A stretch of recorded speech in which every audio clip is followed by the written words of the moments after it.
Okay, let's unpack this. Have you ever looked in the mirror and found yourself sort of not quite recognizing the person staring back, even when, deep down they're changing for the better? It's a strange feeling, isn't it? A moment of profound disconnect, really, in your own reflection. It really is, and it's actually far more common than you might imagine, that sense Hmm. of a transforming self creating a kind of temporary disconnect. Yeah. And that surprising experience is exactly what we're diving into today. Welcome to this deep dive into understanding hunger, but, hunger far beyond just the physical growl in your stomach. Hmm. We're exploring the really nuanced role of medications like semaglutide, which, for those maybe less familiar, is a type of GLP-1 medication. Right. Glucagon-like peptide 1. Exactly, mimicking a gut hormone to signal fullness. And crucially, we'll explore the profound journey of identity that often accompanies significant body transformation. Yeah, and we've taken your sources. We've got field notes, personal reflections, excerpt insights from this concept creator, Dan Hollis, Great stuff. up to really explore what happens when those physical cravings quiet down and these deeper, sometimes really surprising questions start to emerge. So our mission today really is to unpack these often overlooked emotional shifts, the identity shifts that come with big body changes. Right. Offering you a kind of shortcut maybe to understanding what's truly at play when the scale moves, but your inner narrative is struggling to catch up. And this isn't just for people considering or using semaglutide, though obviously it's super relevant if you are. Absolutely. It's for anyone curious about that complex relationship between our bodies, our emotions, and, well, our very sense of self. Yeah, I think you'll find some truly profound perspectives coming out of this. It's fascinating how universal this experience can be, even if the catalyst is different for everyone. Totally. And this profound shift is just beautifully illustrated by Adrian's story from the source material. Yes, Adrienne. 53 years old, hadn't taken a full body photo in 12 years. That detail really stuck with me. Me too. And the drawer full of gold jeans. Oh, yeah. And as the source puts it, a heart full of hesitations. Just captures it perfectly. It does. So for months, she'd been on semaglutide, and things were, going well. It started to work its magic. Yeah. Appetite down, knee pain easing. Clothes fitting differently. Uh, The usual signs. right. But then came what Dan Hollis's notes called the toothpaste moment.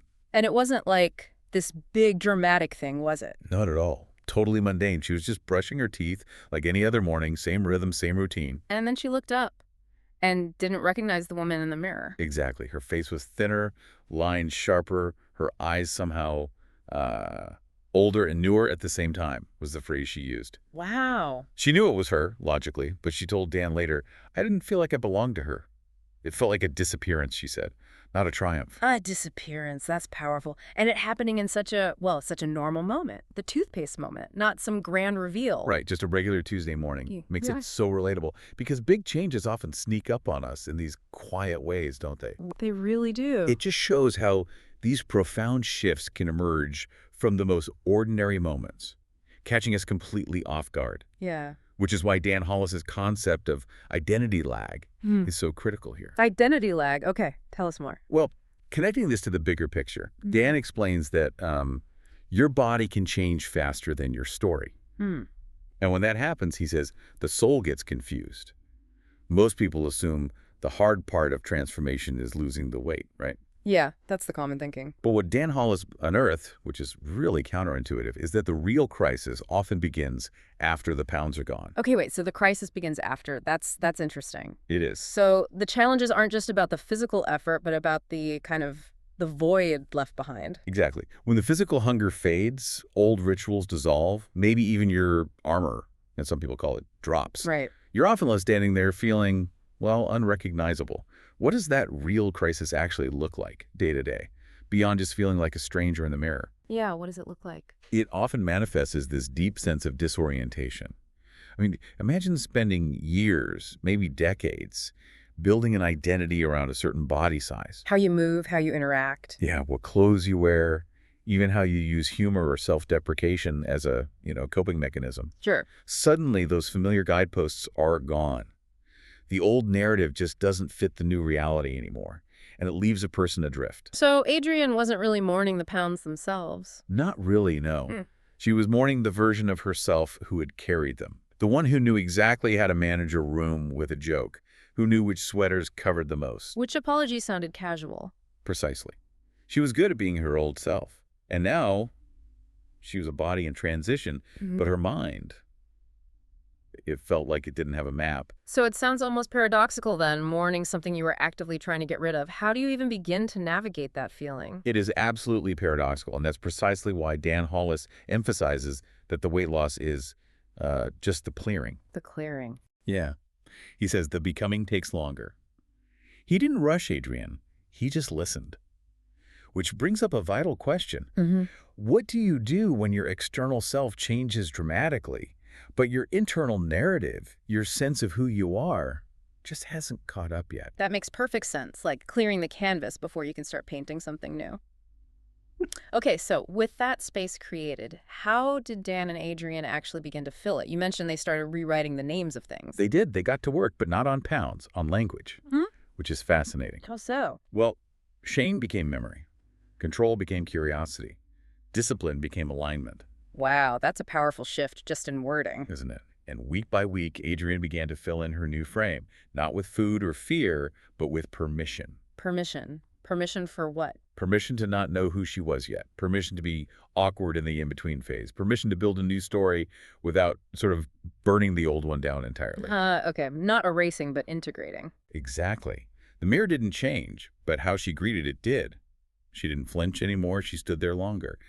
And that, Dan would say, is truly something. That's a beautiful way to put it, transforming shame into memory. It really brings us to another core concept Dan Hollis explores. Emotional hunger. Yes. When he says emotional hunger, he's not talking about a physical craving, right? He calls it a question, a need asking to be seen. Precisely. We often mistake things like fatigue, loneliness, or just feeling overwhelmed for true physical hunger. And we end up reaching for connection or comfort or maybe clarity in the pantry. Yeah, it's so common. But the powerful insight here is that Dan doesn't shame this pattern. He just names it. He gives permission to see emotional hunger not as some kind of weakness, but maybe as wisdom that's just been misdirected. Misdirected wisdom. I like that. He taught people to pause, not to punish themselves, but to get curious, to ask, what am I really hungry for right now? Okay, so if food was your emotional scaffolding, maybe for years, Right. and that scaffolding gets pulled out, maybe quickly by a medication like this, you were going to feel exposed, vulnerable. Absolutely. And that's okay. That's actually where the real work begins. So the real strength of these GLP-1 medications isn't just the appetite suppression. Not at all.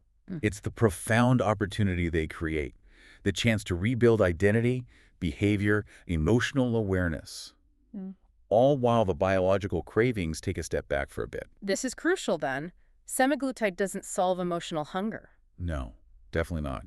It just makes the biological noise quiet enough for you to finally hear the emotional signal underneath. As Dan puts it, semaglutide isn't the solution to emotional eating, it's the silence that lets you find one. The silence that lets you find one. Love that. It's about learning to separate true hunger from what Dan calls signal confusion. To see cravings not as enemies to be fought, but maybe as messengers. The messenger's carrying information. Exactly. And to meet them with insight, not just impulse. Dan's real insight, I think, is that emotional hunger is often a symptom of identity disconnection. When we lose track of who we are, food can become a substitute for that missing piece. That makes so much sense. And that connects back to what you said earlier about alignment, right? Yeah. Why he says you don't hold on to weight loss with discipline, but with alignment. Yes. It's not about sheer willpower. It's about replacing the story, not just the snack. Replacing the story. Which means actively aligning your actions with your new, emerging sense of self. Making choices that genuinely resonate with who you're becoming, not just who you were. Okay, so for anyone listening who's on a similar journey, or maybe thinking about starting one, focus on this window. That's the advice. It's not just a pause, it's a strategic opening. A strategic opening. It creates that silence that lets you find the solution to emotional eating, like we said. It doesn't hand you the solution, but it gives you the space. It's a precious, possibly time-limited opportunity to consciously rebuild your relationship with yourself. So as you navigate this transformation, use this unique pause. Ask yourself those questions. What am I really hungry for? And what needs support now that food isn't filling in those gaps anymore? This isn't some miracle pill, No. but it can truly be a miracle pause, one that gives you the space and, importantly, the time to choose a new direction. And remember, as Dan Hollis reminds us, healing emotional hunger requires empathy, not judgment, Awareness, not rules. curiosity, not punishment.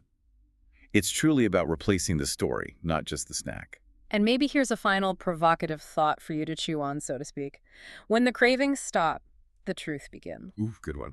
If your affection has felt more like a stranger than a home lately, remember, you're not alone in that feeling. You're not behind. Not at all. You're just beginning the most profound part of the story. The part where you learn, maybe slowly, maybe awkwardly, how to truly belong to yourself again.